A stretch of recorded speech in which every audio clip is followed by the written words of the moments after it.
Greetings, fellow gorehounds, and welcome back to a Blood Splattered vlog. I'm the Horror Guru. And I'm Count Jackula. And today we're going to talk about Chucky, episodes 7 and 8, the series finale of Chucky Season 1. And I say Chucky Season 1 because the show has officially been greenlit for a second season, so we got that to look forward to in the future.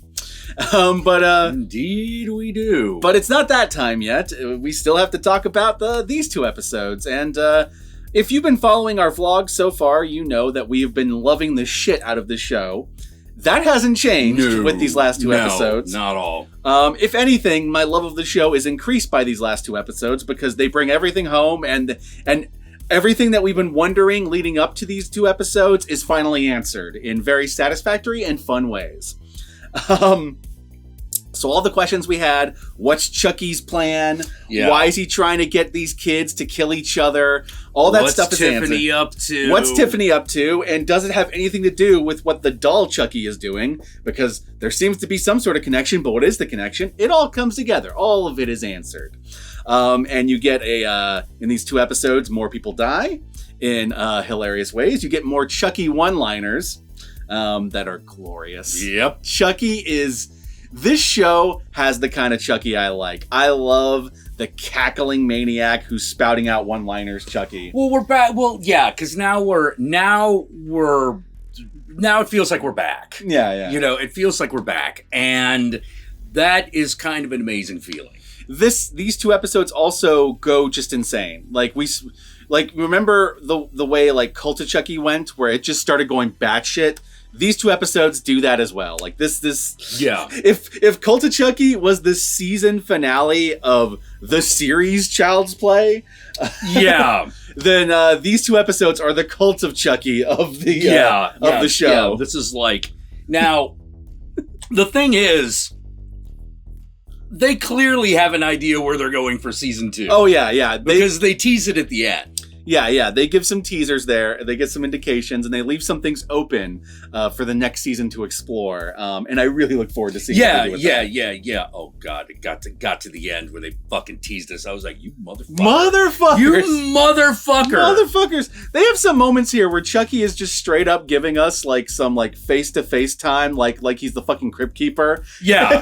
Yeah. Oh, hello. I didn't see you standing over there. And the motherfucker's just taunting us, the audience, now. Yeah. He's now taunting the audience with the fact that, by the way, there's a cliffhanger at the end of this fucking season. Yeah. And then, oh my God, no, I was like, okay, so good thing we're getting season 2. And then Chucky showed up. It's like, well, wouldn't you like to know how that ended? Well, if you did, well, who knows? We might never find out. Not unless we get a second season. So, and now a word from our fucking sponsors. It's like, you dicks. You motherfuckers. You fucking dicks. You motherfuckers, but I love it because it's like, for a brief moment, Chucky became the fucking Crypt Keeper, and it was great. Oh, yeah. Well, it reminded me of, like, when Chucky helped host, like, I forget what it was called, but it was like the World Horror Awards. Oh, yeah. Yeah, where it was like he came out and they were like, hey, Chucky's here to present the Screamy or whatever it was called. It was kind of like that, yeah. Yeah, for the best foreign horror movie. Yeah. Which I believe went to Chinese Ghost Story that year. And at the end, he's like, but if I was you, I would spend my money on a good American production like Child's Play 2. I love Chucky. I fucking love Chucky. Now, all the things that I've criticized in the previous episodes, like the overdubbing in the flashbacks, or the Alex Vincent not necessarily being the greatest actor, those are all still here in these last two episodes. But like I said in those episodes when I first complained about them, they really don't matter. Yeah. Like, if they really matter don't. to you, then I don't know what you're watching a Chucky movie. They really don't matter. I get such a thrill watching Fiona Dourif play Charles Lee Ray in the flashbacks, even with Brad Dourif's voice on top of it, that it doesn't really matter to me that the overdubbing seems a little forced. Yeah. Well, the whole thing is supposed to feel like a fun house. Yeah. And a fun house is just kind of inherently a little jank. Yeah, absolutely. And the fact that Alex Vincent, God bless him, is not the most amazing actor on the planet, and he feels a little stiff. I'm okay with it because you wanted Andy from the original movies, right? Yeah. You could get someone else to play Andy, but that wouldn't work. No, because they did that in Child's Play 3, and you felt them missing. You felt him missing. Yeah, you really did. So it's like, no, we don't. Yeah. Let's not do that one. Let's bring back the OG. Exactly. So like that's been like a hidden like gem in the past, like 3 Chucky things. Yeah. This, Cult, and Curse. Yeah. Where Andy would show up. The weird thing about him in Curse is that he only showed up in certain copies of the movie after the credits. But some copies of the movie didn't have him in it. It was really fucking confusing. Whoa. Okay. Like that is confusing. Because I remember one of the streaming copies did not have him in it at the end. Well, it makes sense why you would cut that, because they don't explain... Yeah. It seems to throw the rest of the movie into a continuity plot hole. But the one on the Blu-ray in the box set had him in it.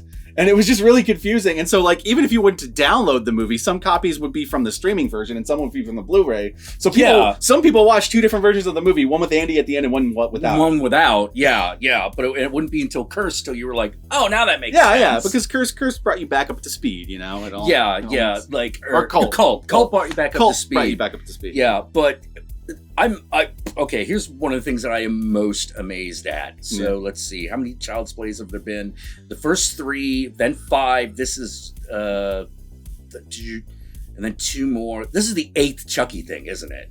It's like Child's Play 1, 2, 3, Bride, Seed, Curse, Cult, and now Chucky the series. Yeah, if you don't count the remake, it is the 8th thing. I think this is the longest standing horror continuity that we've ever had. Probably because it's got to be at least up there. Because like technically, Friday the 13th has a continuous continuity, but the problem with Friday the 13th is that it keeps retconning itself so often. Yeah, exactly. that it doesn't feel like a continuous continuity. Especially with the reboot. The reboot didn't feel like it was the same continuity, even though it kind of was. The reboot was a remake. It was 100% a remake. But the same thing with the Child's Play remake. It's a remake, so it's a completely different remake. But we're not counting... Oh, that's true. Yeah. But, usually when they do the remake, that's when the original series ends. And, that shit's over. Oh, Saw. Saw might actually be the most continuous. Right. Yeah, so it's a fight between Saw and Chucky. Yeah. But I'll argue this. Pound for pound, movie for movie, and now series. Every Child's Play entry, including the remake, is pretty solid. Yeah.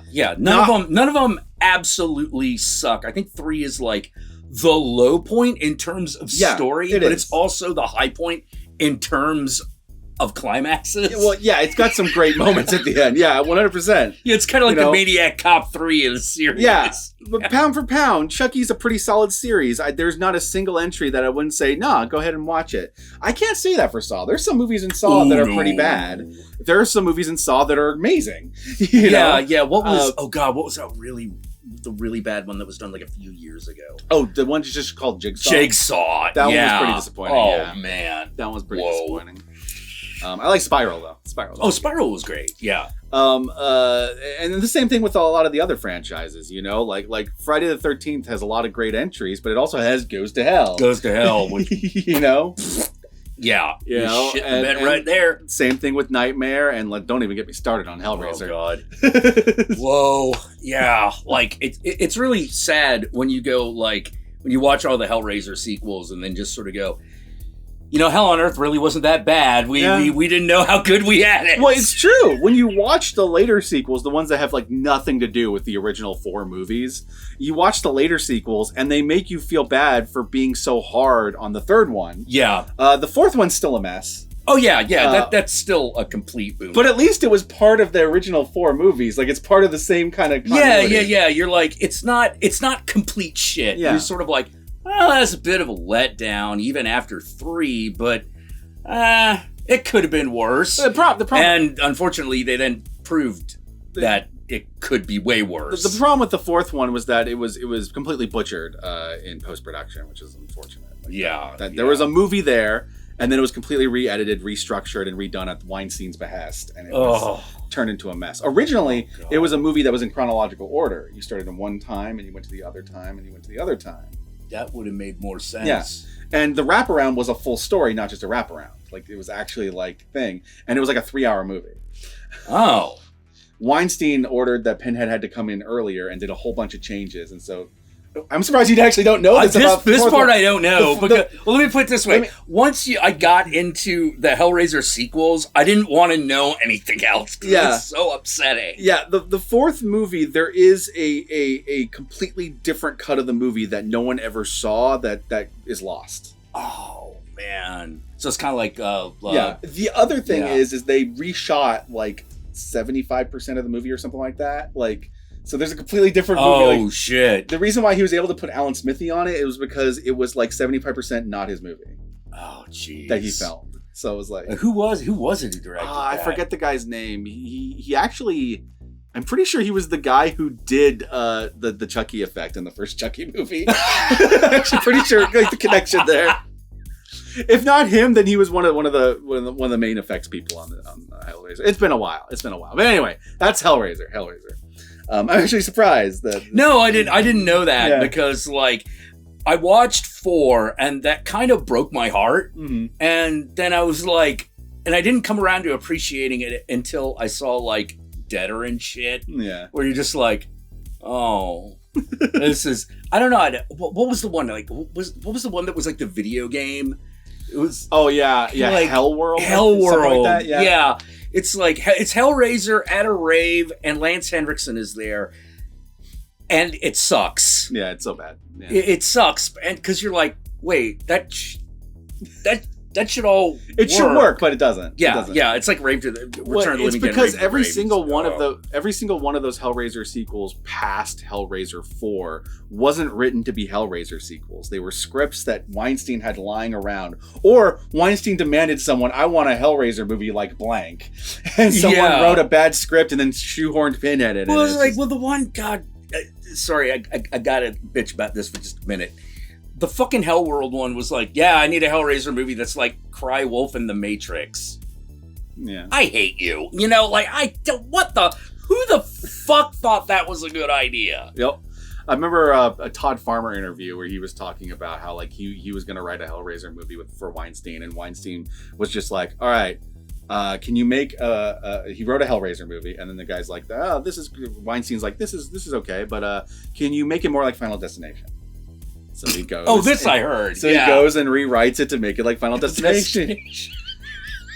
Comes back. Indiana Jones and the Crystal Skull was just announced or something like that. Can you make it more like Indiana Jones? Oh my god. So he goes, rewrites it, and creates the Final Destination by way of Indiana Jones version of Hellraiser, comes back. And I forget if there's a third one or if at that point Weinstein was just like, yeah, we went with someone else. yeah, but I mean, like, poor Todd Farmer, man. Oh, yeah. You know, like, yeah, he unfortunately worked on a lot of productions. He had to write a lot of productions that thankfully were never hit production, but he still had to write them. Well, here's the thing. That's actually quite common in Hollywood for screenwriters. There are working screenwriters who make a living and are living fine, and like, you know, but they've never actually made a movie. Because every movie they've been hired to work on just fell out of production and fell apart. But, you know, like that happens. Ouch. I mean, it's less common these days as it was back in the day, because these days so many projects are like IPs.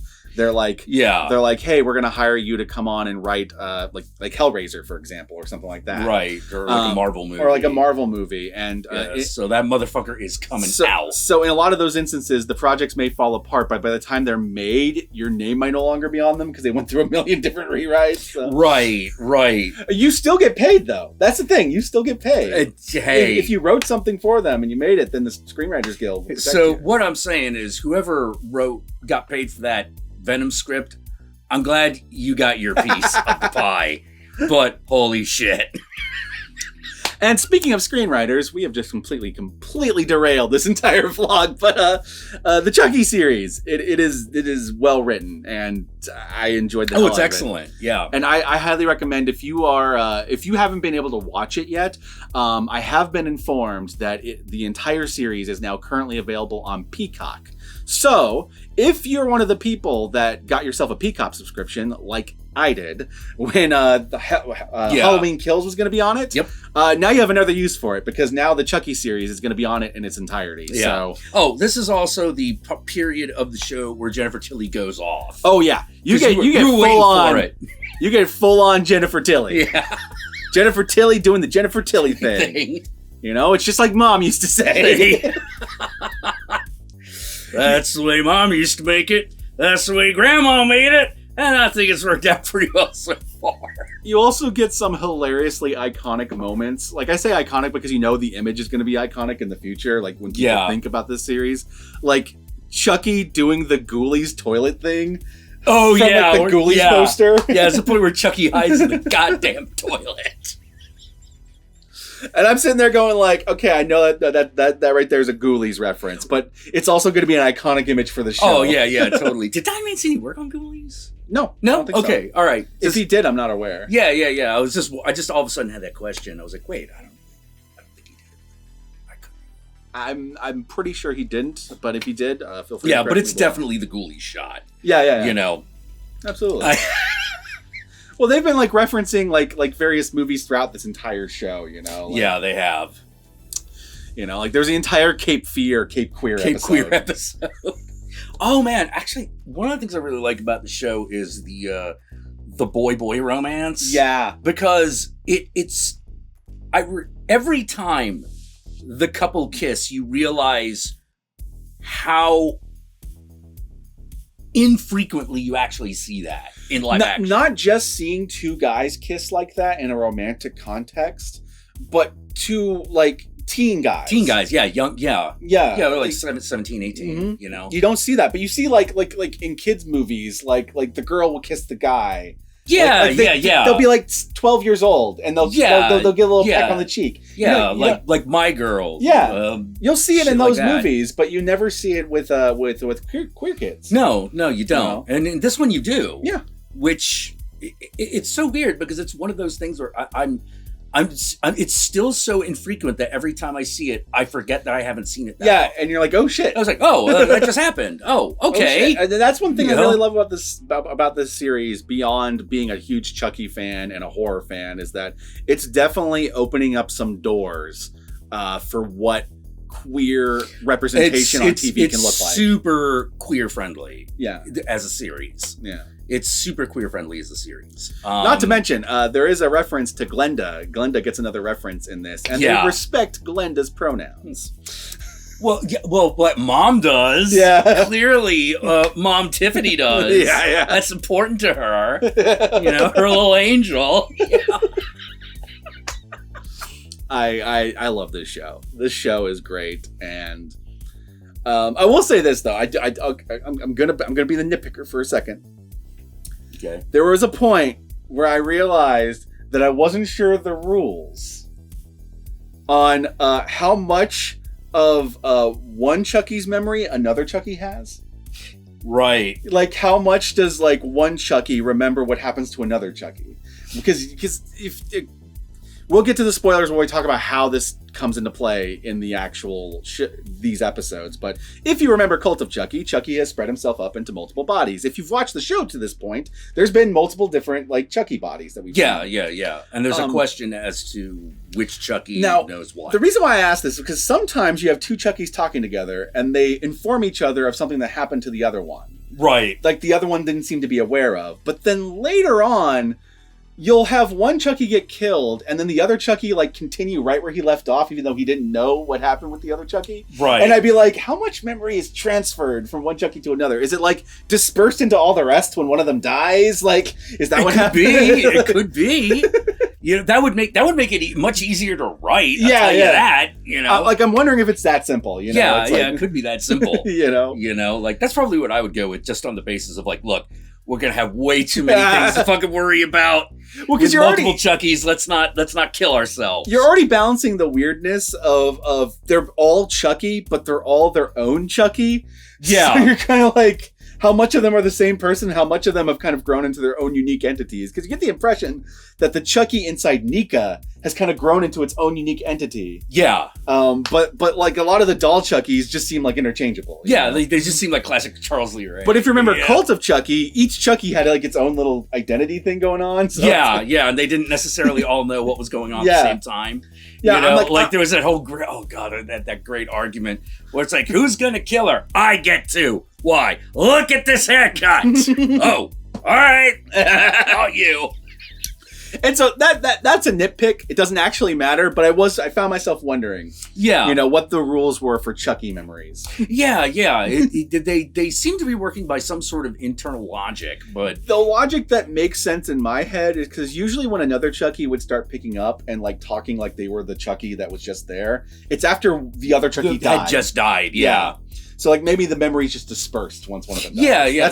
That's my fan theory. That's the one that would make the most sense. Yeah. And it was still really weird to remember that, to be reminded that if Chucky stays in a body too long, it bleeds and shit. Yeah. You know, but there's like a minimum time for that. Yeah. You know? Like early on in Chucky's life cycle, he's much more doll-like, but later on in Chucky's life cycle, he's got organs and shit. Yeah, you know? Yeah, exactly. That's very true. I highly recommend Chucky the series. These final 2 episodes definitely make me excited for the next season. Yep. And trust me, this is a fucking bloodbath, especially the last episode. It's a goddamn bloodbath. Yeah. You're gonna fucking love it. Okay, if you're a gorehound, you're gonna dig it. You're gonna bleed out your ass. You're gonna fucking dig it. And like I said earlier, you can probably watch this entire show on Peacock if you have Peacock. If you don't have Peacock, you're going to have to find your own way if there's a different platform for it. But Peacock's the one I'm aware of, so go to Peacock. Not sponsored by them, just made aware that it's there. And with that said, my fellow Gorehounds, we're going to move on to the spoilers so we can stop vaguing around what happens in these last 2 episodes. Mm-hmm.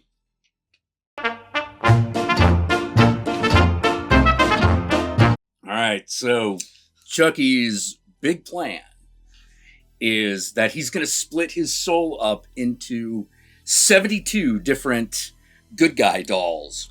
But to do this, and split himself up that much, he has to complete the ritual. Yeah. And the ritual requires him to convince an innocent person to kill somebody. Yeah, so basically he has to convince a kid to kill someone. Yep. This is why throughout the entire show, he's been trying to get either the main character to kill the bitch girl, or try to get the bitch girl to kill the main character, or try to get the main character's cousin to kill anybody. Yeah. And since we're in the spoiler section, that's the one that succeeds. He successfully gets Junior to kill his dad, so Devon Sawa gets to die to Chucky twice. Yeah, Devon Sawa. A lot of people have died to Chucky. But very few have died twice. That's true. It's basically Devon Sawa, Jennifer Tilly. Like those. Yeah. That's really the only ones. Yeah. You know,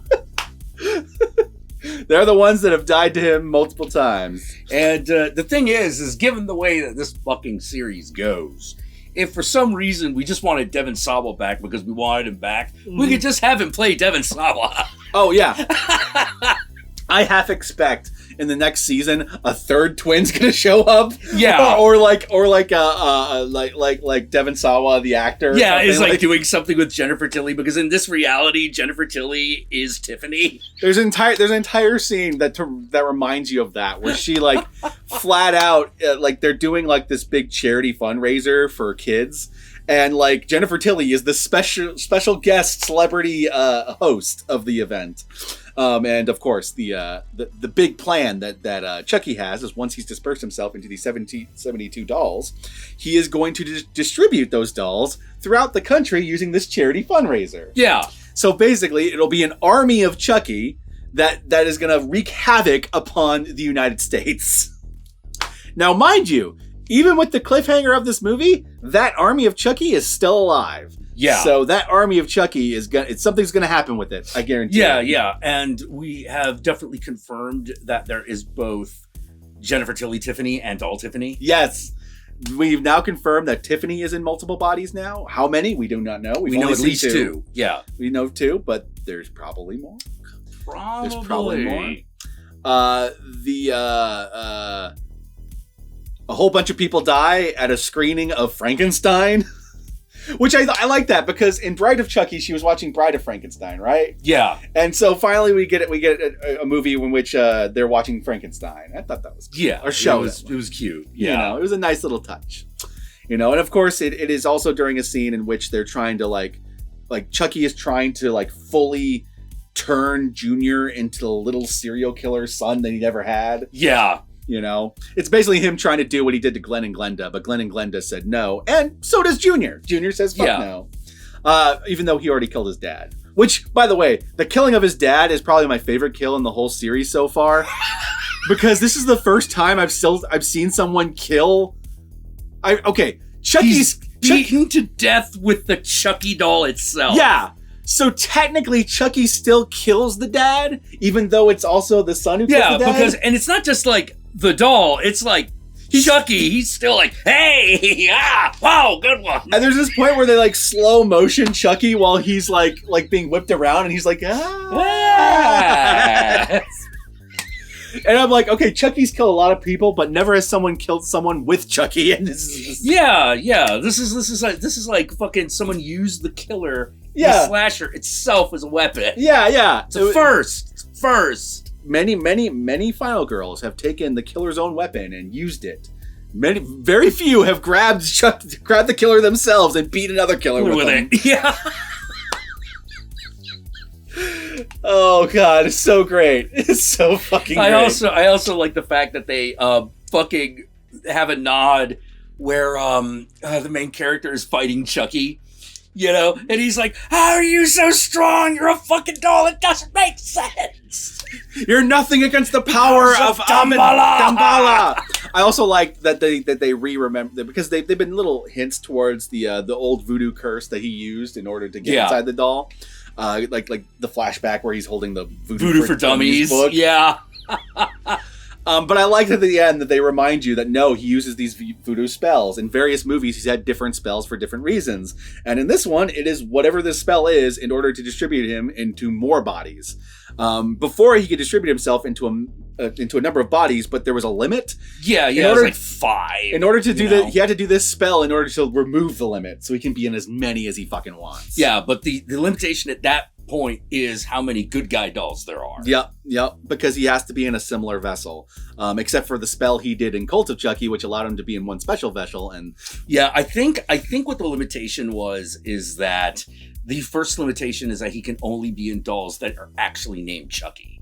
Oh, maybe, yeah. You know, and this allows him to get over that limitation, but he's still limited by the good guy dolls themselves. It's convoluted as fuck, but so is every single Chucky like voodoo thing. Oh yeah, like this is every fucking slasher eventually gets to the point where they just have magic powers. Yeah, well, it's kind of like how and Chucky started that way. In the original Child's Play, he was trying to get into Andy's body, needed Andy to do stuff in order to get into Andy's body, and then in the Bride of Chucky, they introduced the amulet that he could do to transfer into someone's body without having to do that. Right. You know, like they keep adding on to the voodoo mythology, even though none of it's actually voodoo. It's nonsense. And it's nonsense. It's complete nonsense. It's movie magic. Yeah, but the only actual like real voodoo reference is Damballa itself. True. You know? Yeah. True. Oh god, this show is just fun, guys. I love the shit out of it, and Chucky. It's real good. It's real good. It's I don't know how to put it. It's 80s cheese brought up to a modern television show. Yeah, I would agree. You know, like it uses music. It uses more modern music the way an 80s movie would use, like, you know, like Depeche Mode or something. Yeah, I can see that. You know, it has remained relevant simply by being honest to itself and its sort of bizarre queer roots. Yeah, 100%. You know, like it has really, really fucking been able to keep itself relevant by being able to reinvent itself so many times. Like, queerness has always been a part of the Chucky series ever since Bride of Chucky. It's been like... Oh, yeah. Well, that's when it became, like, overt. Yeah, that's when it started becoming more overt. But this series really feels like Chucky's coming out party, you know? Yeah, yeah. Like yeah. we're just going even all though it's in. not, even though it's not the Chucky character who comes Well, out. he does. Oh, he does. That's right. That's true. There's one version of Chucky in the Nika body that is bisexual. That is bisexual. Yes. You got the impression that the other Chucky wasn't aware of that, though, which is why I had that question about the Chucky memories. Maybe it's different with Nika because they're in a human body. Maybe the ones in the dolls all share memories. I don't know. No, we know that the ones in the dolls don't all share memories because they have conversations with each other. True, that's true. You know, they have to share information with each other. That was one of the funniest scenes in the fucking show. When he's being the general in front of the army of Chuckies, and it's just like, and then one of the Chuckies is like, I have a question. Is there any like age limit on who we can kill? It's like, no babies. We're killers, not monsters. We know baby killing. We're not savages. What if it's twin babies? That's 2 against 1. It's like, yes, do you have a question? Yes. Define baby. All right, no one under 6 years old. Fair enough. The entire negotiation with the army of Chuckies was beautiful. And here's the thing. That's the exact kind of humor that people would hate in Seed of Chucky. But I love that. I love it. Like Seed of... I was mad at people because for the longest time, like, Seed of Chucky was the end. And I was like, you people don't appreciate and it was art. It was a beautiful end, too. Oh, yeah. It was really good. But, like, at the same time, I was mad because I was like, we should be getting more Chucky movies. Yeah. Now people are like, oh, this one sucks, so I bet they're not going to make another one. And then they did. Yeah. And initially, I didn't like that one.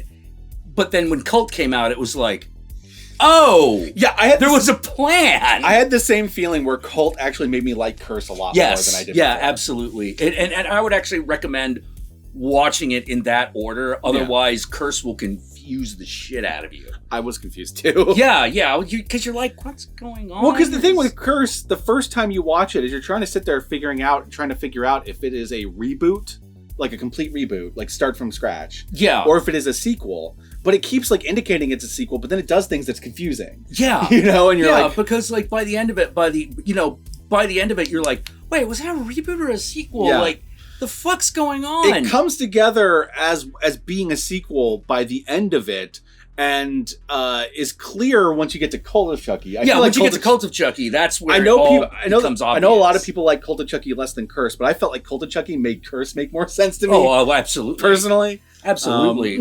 I hated Curse until Cult came out. You know, and watching Cult, you're like, oh, this is what's going on. Well, that would have been nice to know while I was watching the other movie, but I kind of all right. Well, it's also why I think the series is working better as a series now. It works way better as a series. You know? Yeah. And I like this show because this show alternates between being like Child's Play 2, and then it's like Bride of Chucky, and then it's like Curse of Chucky, and then it's like Cult of Chucky. Whole thing. It like does them all, you know. It does them all in its 8 episodes. And in an episode, it will switch from one to the other like flawlessly, and it's. Well, yeah, it's Don Mancini and crew have made this killer doll idea so versatile. It's amazing. I also love it's you don't notice it at first, but it's a very stylish show visually, and you don't realize it. Like the moment I noticed in these 2 episodes is when they're killing Devon Sawa as the dad, and they're killing Devon Sawa for the second time in the show. And he falls against the wall, and the camera goes with him. The camera shakes like the entire room shook with him. Yeah. And it adds so much to his fall. His fall is actually not that painful if you actually just like straighten it's just it out. like he just like. But adding that little tilt to it made the impact. It worked. It made the whole scene work. And it also like put you in his head because he's a little drunk when that scene's happening. So it was. Oh man. And the show has a lot of little touches like that, and it's really well done. Oh yeah, there's not enough nice things to say about this, right? Oh yeah, you know, like Child's Play the series is like of all the slasher series that got a show, this is the best one. Well, yeah, but I think this is like the only one that actually had like one of the classic 80s slashers in it. Well, because it's the only one that actually did being that. Yeah. Because how do I put this? Like Friday the 13th series, nothing to do with Jason. Nothing to do with Jason, nothing to do with Jason's mom, nothing to do with those kills. Not at all. Yeah. Freddy's Nightmares was an anthology series. So, he was like the Crypt Keeper. But you kind of wanted to see Freddy do shit, right? Yeah. They had like a couple episodes where Freddy, it was a Freddy story, but usually not. Exactly. This one is just full on, it's Chucky. Yeah. It's a Chucky story. Yeah. It goes through the entire Chucky history from the first movie to the last movie and incorporates all of it. Yeah, it goes all the way. It went all in. Yeah. It didn't chicken out. It didn't bitch out. It's full of went all the way. And then here's the thing, it's full of Easter eggs, but the Easter eggs aren't just Easter eggs half the time. Half the time they're a setup for something that's going to come back. Yeah. So it's like cool, like, oh shit, I can see Tiffany in this little thing, this little the known accomplices of Charles Lee Ray when they're doing research, and there's Tiffany. Right. That's not just an Easter egg because Tiffany was in the movies. Tiffany becomes a character on the show as the show goes on, Yeah. It's foreshadowing. And I fucking love that because it manages to both be fan service while also just being a good story, Yeah. Yeah, absolutely. Like this is I don't know how you would. Oh man, I don't know what this is how you do this kind of show. Oh yeah, this is how you do this kind of show. It's so good. I'm almost worried about could lightning strike twice? But I know. Then again, the Child's Play series is so consistent. What am I worried about? Yeah, like because even if season 2 does suck, that'll be like, well, it had to happen sooner or later. Eventually there had to be a stinker. Exactly. But who knows? Even the one that I thought was a stinker turned out to be really good in retrospect. Yeah, exactly. Like I like Curse now, and there's a lot to like about Curse. I like it especially now that I know it's a sequel. It's in continuity with the other movies, and Chucky not being like Chucky the way I really liked him was actually part of the point in that one. Yeah, so, it kind of made sense. It all worked. So yeah, I love this show, and I hope you love it too. And if you love the show too, I want you to comment below and let me know what your favorite moment from the show was. And when you do, also include the hashtag Army of Chucky. That way I know that you watched this vlog all the way through.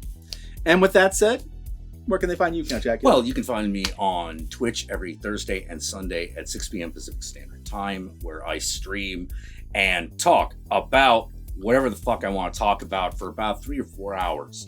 Please come down and watch because I answer questions. We talk about everything that we talk about on these vlogs here. If you have a movie you want me to see or a quick synopsis or opinion about a movie that we haven't vlogged yet that you're curious about, I will sure as shit fucking answer those questions there. You can also follow me on Twitter if you want to find out exactly when I'm streaming. True. That'll update you every fucking time at Counting Jack, and I also do the announcement on Instagram at Satanic Jackula. So, because I've never been really good at this handoff, what about you? Y'all know me. I'm the Horror Guru. You can find me at the Horror Guru on Twitter, on Twitch, on Instagram, and Facebook. Just look up the Horror Guru or Blood Splattered Cinema, and I'll be there. Be sure to like, comment, and subscribe, and don't forget to ring that notification bell so you're notified of my videos immediately upon their upload. And if you'd like to help out either of us more directly, then be sure to check out our Patreon pages. And remember, if you decide to go the Patreon route, then even $1 a month can go a long way. I don't have much to say at the end of this vlog other than I really love that scene when Chucky is going over the various ways he's died and he's talking about his Achilles heel. He's like, an industrial fan. Or the fucking one at the very end where it's Chucky going let's go over my greatest hits, shall we? Where he just goes, he does a full on kill count. for you Dead Meat fans who are fans of James A. Janice's show Dead Meat, where he does the kill count. This show did it for you. Yeah. Chucky actually does a kill count at the very end of the show, very James A. Janice style, which is pretty fucking cool. And I know Don Mancini knows James A. Janice, so I know that was 100% like intentional. Yeah. Maybe we'll get he'll show up in the Chucky series and get killed by a doll or something. I wouldn't be surprised. Yeah, I mean, hey, as long as schedules get together. Yeah. Well, you could probably like take some time off of YouTube and to be in a real TV show. I mean, sure. I know I could. I mean, he was in the Iceland Kills music videos. Oh, that's right. Yeah, that band. So, that's right. Hey, rock on. Yeah. So it's always a possibility. Anyway, my fellow Gorehounds, peace out, and I'll catch y'all later.